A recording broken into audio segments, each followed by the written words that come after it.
Yo, so I've just been dropped off in Bristol by my dad during this winter break. It's my hometown. Damn, what a change. You know, honestly, there was a time when at any given moment you would always see at least 10 of the skaters here just labbing this ledge. We used to perch up right up on this little seat here, catching kicks and sharing tricks. Didn't mean for that to rhyme, but yeah. It's mad to see it so quiet right now, at least. So I can't quite remember all the ins and outs, but as far as I can remember, this was just like a normal walkway underpass, but then in like 2010 or something, they got this revamp. And they put the new flooring in. It became like a quirky little creative hub. There was some like weird little art installations, cafes and things. And I even remember around like 2018 or something, there was this push to have a permaculture garden here and to kind of promote the knowledge around urban sustainable living, but I guess that got canned. When I look around at this, what now is a very dim and grey, quiescent space that's become a refuge for the homeless population, I can't help but notice these undertones of community ambitions, systemic challenges and kind of hearty resilience. It's a shame it hasn't still created space for the generation I grew up in here, but there's time for change. Now I'm walking through Nelson Street and this one was a sick place. I've got this core memory of 2011 at the See No Evil festival, and it was a graffiti exhibition where they had trucks and big rigs dotted around all these little lanes, just blasting jungle, drum and bass, 140. And these worldwide renowned graffiti artists, actually here's a cool one. We're scaling all of the walls in this area and doing these beautiful murals. Not all of them are about in the area now, unfortunately, due to gentrification, and basically all the rich, middle, upper class kids from London saw skins one time and they decided to usurp the kind of the raw, edgy, creative culture that was birthed in Bristol. Ended up just creating more flats, gentrification nation, skyrocketing the rates of everything. And yeah, here we are now. Slightly more oppressed, slightly more grey. It's sad, but I guess history repeats itself with that one. So this area that I'm in now on Rupert Street has kind of become the new skate spot, I guess, for the local community. It's a little bit more forgiving on the floor. There's less homeless people and I guess less of a direct threat. But this area actually has a really cool story. There was this big effigy of Edward Colston's statue there. I actually went to Colston school in Bristol as well, and it's a little bit problematic with that because he was the pioneer of the Bristol slave trade. And although it was a time and it was an era where it was like culturally acceptable, he did do a lot of interesting change and growth in the area. However, it doesn't deter from the fact that he created a lot of issues for black people. And there was an area over here, wait, let me show you. There was a big effigy here, a statue, and the people during Black Lives Matter protest in 2020 drapes down the statue, and yeah, it was just up here, and dragged it all the way to the Bristol harbour side and they dashed it in the waters. At some point the local authorities did manage to recover it, and I think it's in a museum somewhere, but I guess it's an interesting thing to just kind of like observe how people have reevaluated the symbols that we honour in our public spaces. So it does shine a little element onto growth and reform and awareness, but yeah, this area is pretty mad. Kind of making it to the stomping grounds of where I honed my crafts and grew up. And it's funny, this club here, Prism, is where I first started to explore my nightlife at the age of 13. I don't know about any of you lot watching, but we used to have these things called Nappy nights. And it's peak actually, it's in the ages of 13 to 17. We would have like a clubbing experience. And obviously there's a weird social, cultural crossover of age and legalities happening in that. But what a time to be alive. That was where I got my first wind downs. That's where I got some of my most memorable lips in with some girls in those like horny little teenage years. I'm just kind of reflecting on Big Mouth. I don't know if anyone's watched that, but yeah, what a time, what a mad place. It used to be called Oceana, but now it's Prism, and now I wouldn't be seen dead in that place. This beautiful bed haven was the spot where I first started really honing my movement craft with my best friends. We would come here after school, after college, 4 or 5 times a week. My dad used to drop me off down the side here, and he used to pick me up late at night. Bless that guy. So honestly, he knows how grateful I am for him doing all of that, him shouting out the car because I didn't want to leave the spot. I'd be with probably like 4 or 5 of my mates, and we just hit it bones to the stones. And in the freezing cold, I can't believe that we used to do that. What young 16-year-old bodies were capable of, how much they could bounce, how warm and resilient we could be. To be honest, the atmosphere here hasn't changed really at all, which I find kind of really, really beautiful, because obviously a lot of the places I've just walked through have highlighted a certain nostalgia and a little bit of a sadness in the change and the pressures that have come up in Bristol. But this area here, honestly, it's still retained this same kind of quality. It's not been overrun by anything particularly new. It's still the same establishments that were here every Christmas. This pop-up Winter Wonderland would be here. So that was kind of fun times, because when we would train here late, people used to come and kind of ask questions, and we'd interact. Oh, you know what? Being with the homies then, man, such beautiful times to just of like understanding our social dynamics. We did everything together. We chilled together. We slept around each other's houses. We trained together. We would cuss each other out. We would keep each other in check. And this is the young age as well. And they're still my brothers and sisters now to this day, which is rare, you know? All right, shall we get moving a little bit?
Honestly, what I'm noticing here is how much I've got to warm up.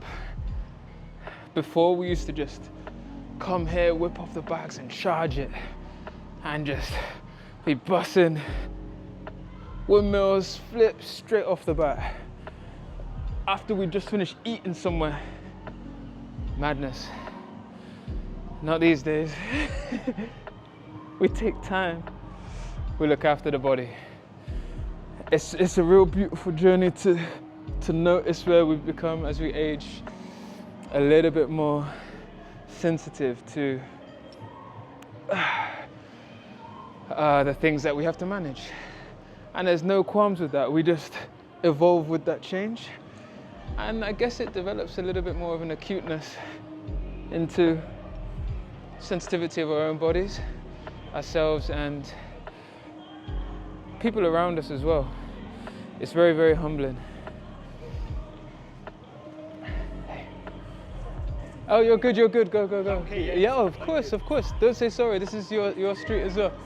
No, chill. Have a beautiful day.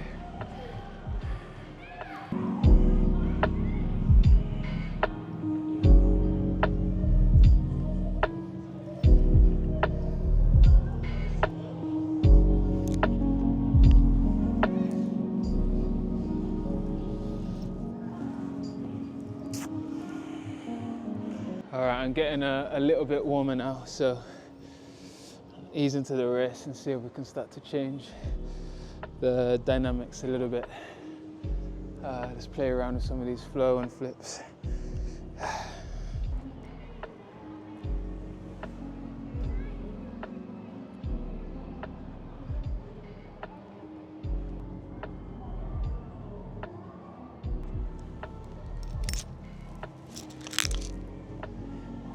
All right, let's warm up with a few arching acrobatic basics. Let's kind of play with front cartwheel, forward macaco progressions.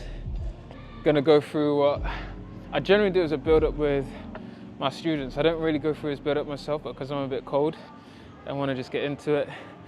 We'll go along here. So I really like this hopping mealua.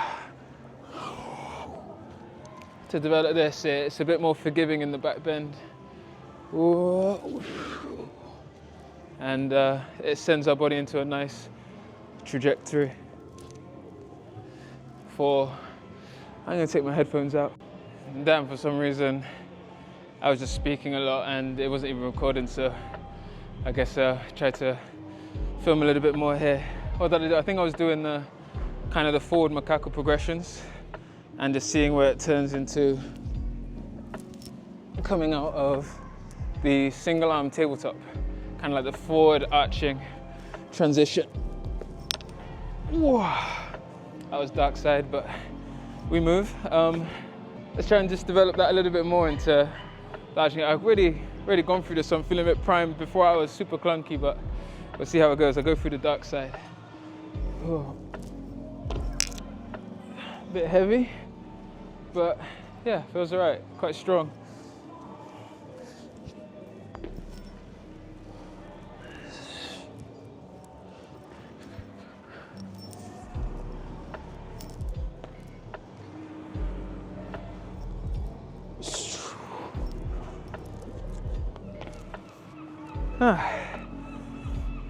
Had a nice little flow.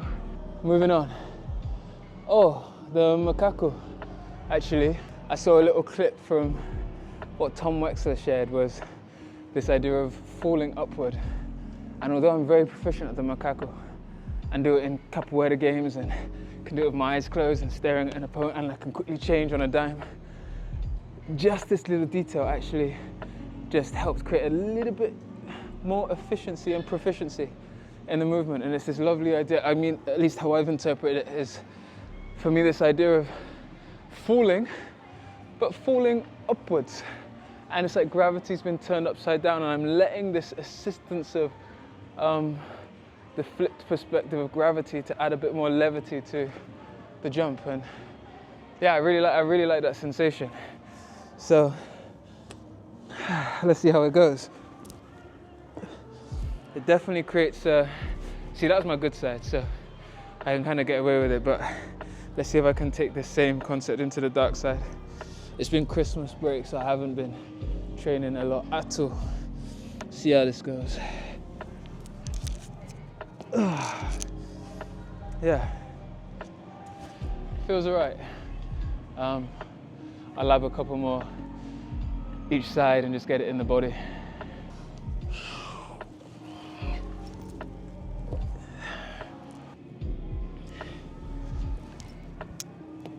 That was better.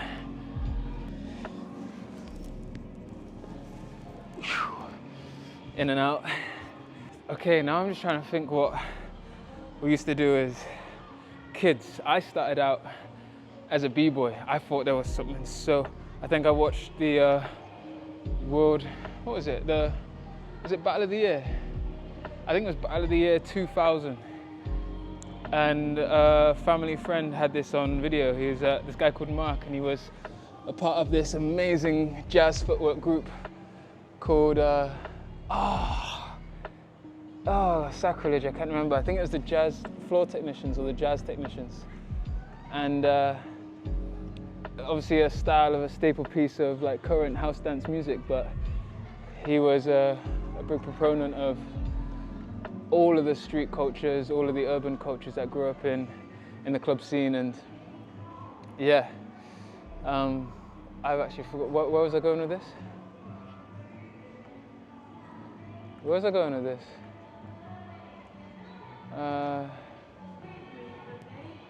Yes, lovely? But you've not seen the homeless guy, have you? Because basically his worry was, I left Martin, I was really tired, outside. I've not seen anyone walk around here, lovely. No. I left it outside the travel lodge. See, you left what, sorry? It was a fag tin. Oh, no. The guy walked past me, and then he's gone back the other way. Yeah. He's flipped off, I've gone in, he's come back, all of a sudden Martin's gone. Sorry, lovely, you're gonna have to scout around where it was, because I don't know, I think maybe he's Thank you, buddy. done a fast one. Sorry, lovely, I hope you find it. Yeah.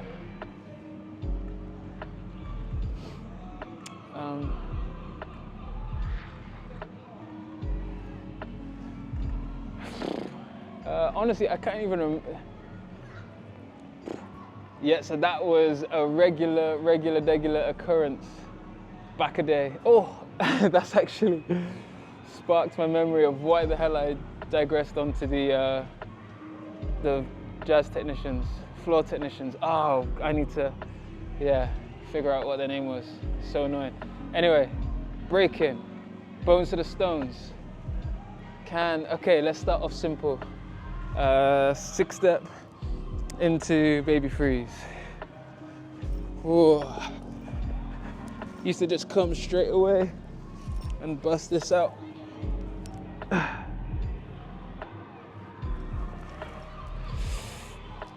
right, there's one. I'm scared to go into the power moves, to be honest. Let me build up into power moves. Let's try a 2-step, if I can freaking remember that. Boom, boom, boom, boom, boom.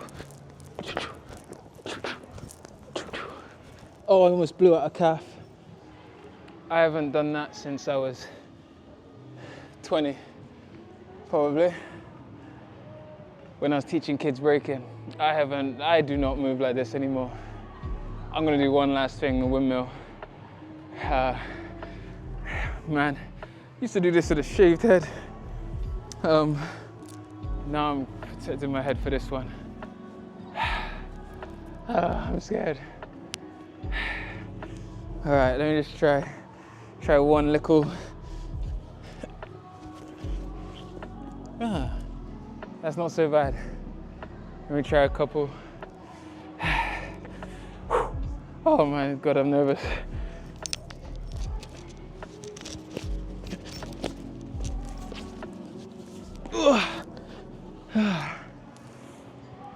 God damn.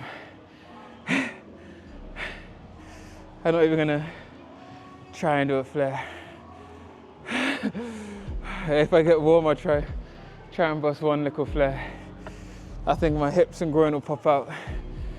I would like to condition for this stuff more, actually. Yeah, I've lost this kind of like power, if I'm being totally honest. But I'm not overly sad about it. My style of movement just changed and became a little bit softer and a bit more spherical, I guess, less predicated on strength and power. One flare.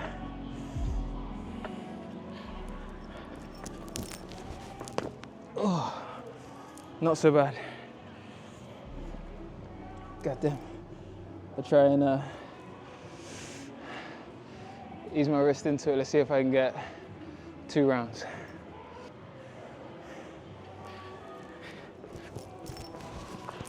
Oh, no.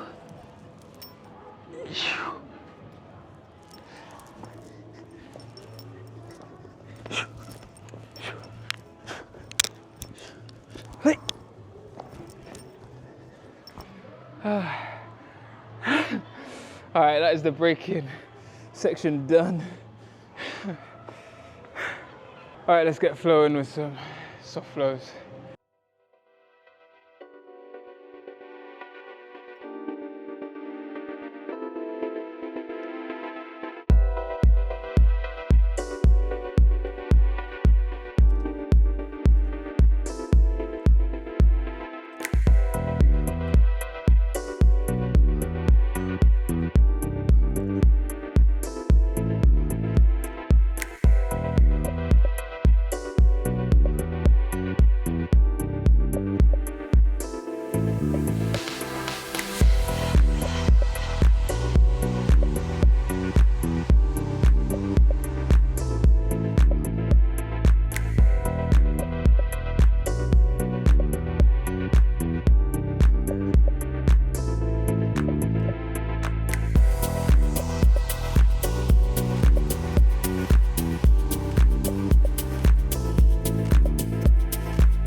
So I've just left that spot because the music was interfering, but yeah, that brought back a couple of memories jamming. I haven't jammed there in years, and it was weird not being with the homies. I'm actually linking up with them, the very same homies, later today.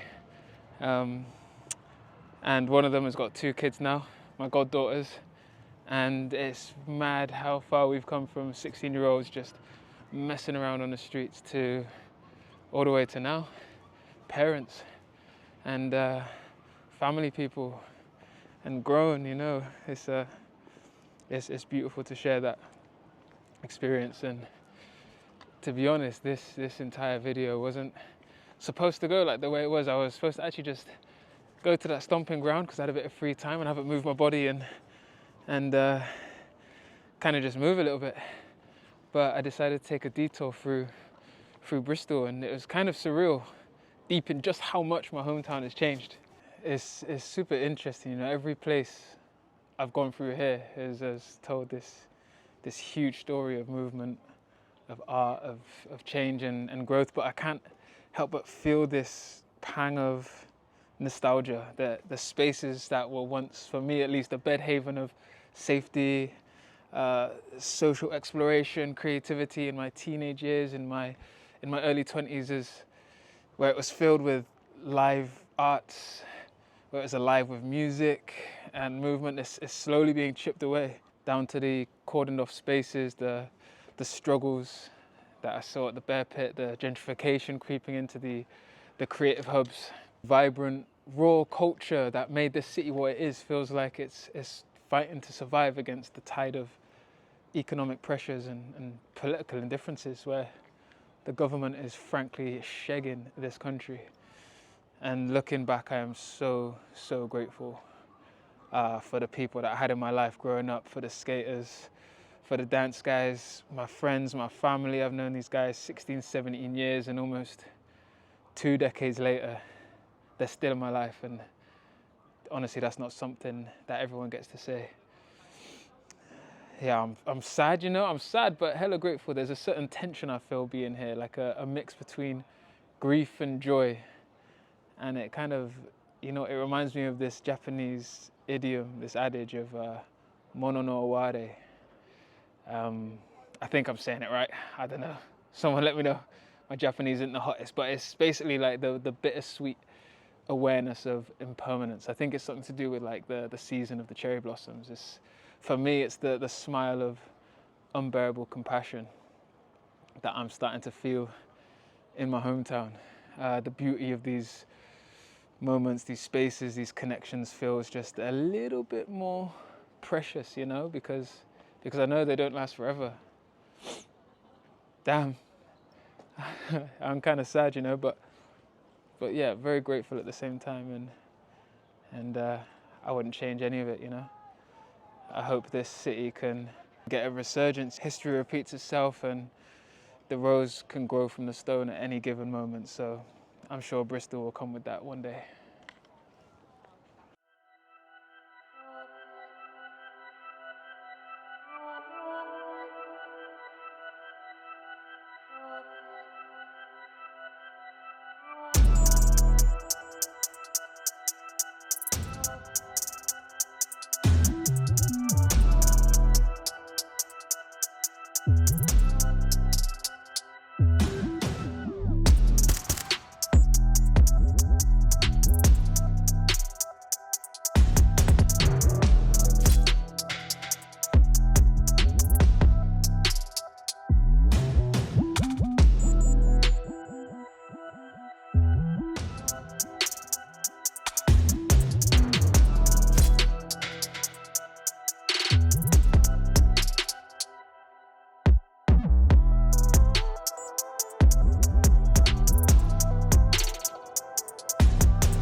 Hey, Cam, when you do 360 flip, what you do?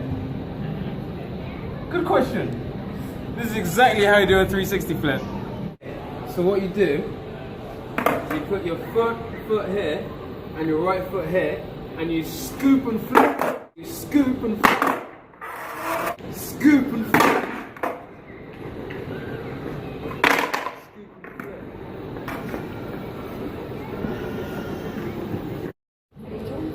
So this is how you do the 360. You look like a twat. So this is how you do the 360 flip.